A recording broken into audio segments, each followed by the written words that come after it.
Good morning friends.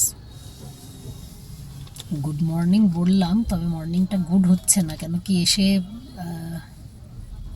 স্কুলের স্টেশনের কাছে দাঁড়িয়ে দেখুন বন্ধুরা, প্রত্যেক দিনের এই দুর্ভোগ আমি আগেও অনেকবার দেখিয়েছি আপনাদেরকে। স্কুলে যাওয়ার যে স্টেশন, সেই স্টেশনে যথারীতি গেট পড়ে আছে।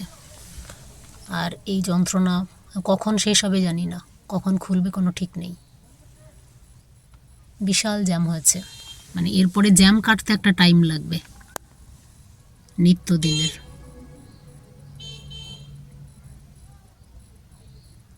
এখানেই আমাদের অনেক সময় চলে যায়, এই গেটেই অনেক টাইম চলে যায়। Good afternoon friends,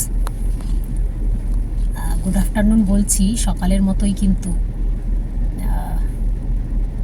good আফটারনুনটাও start হয়েছে গুড দিয়ে নয়। কেন কি, আবারও ফেরার সময় সেম গেটে দাঁড়িয়েছিলাম।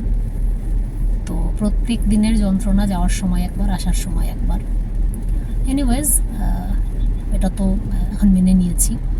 তো এই এতক্ষণ দাঁড়িয়ে থাকলে না মনটা ভীষণ খিচড়ে যায়। তো তখন একটুখানি রিফ্রেশমেন্টের দরকার হয় বোধহয়। আর সেই রিফ্রেশমেন্টের জন্য যদি একটা কবিতা হয়ে যায় তাহলে কেমন হয়।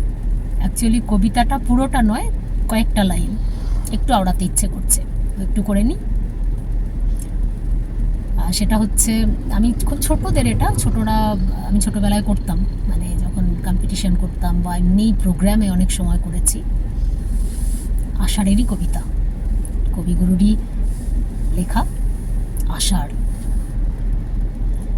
নীল নবঘনে আষাঢ় গগনে, তিল ঠাঁই আর নাহিরে।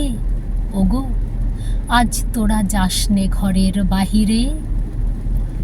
বাদলের ধারা ঝরে ঝরো ঝরো, আউশের ক্ষেত জলে ভরো ভরো। কালি মাখা মেঘে ওপারে আধার, ঘনিয়েছে দেখ চাহিরে।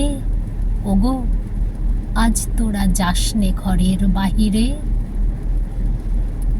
সবাইকে বারণ করলেও আমাকে কিন্তু এই ঘরের বাইরেই বেরোতে হয়, এবং সেটা বৃষ্টি মাথায় নিয়েই, রোদ বৃষ্টি জল যাই থাকুক সমস্তটাকেই মাথায় নিয়েই বেরোতে হয়। আমার শুধু আমিই নই, আমার মতো অনেকেই আছেন আপনারা, সবাইকেই বেরোতে হয়, কিছু করার নেই। তো এই আর কি। চলুন, এখন 30-35 কিলোমিটার্স ড্রাইভিং।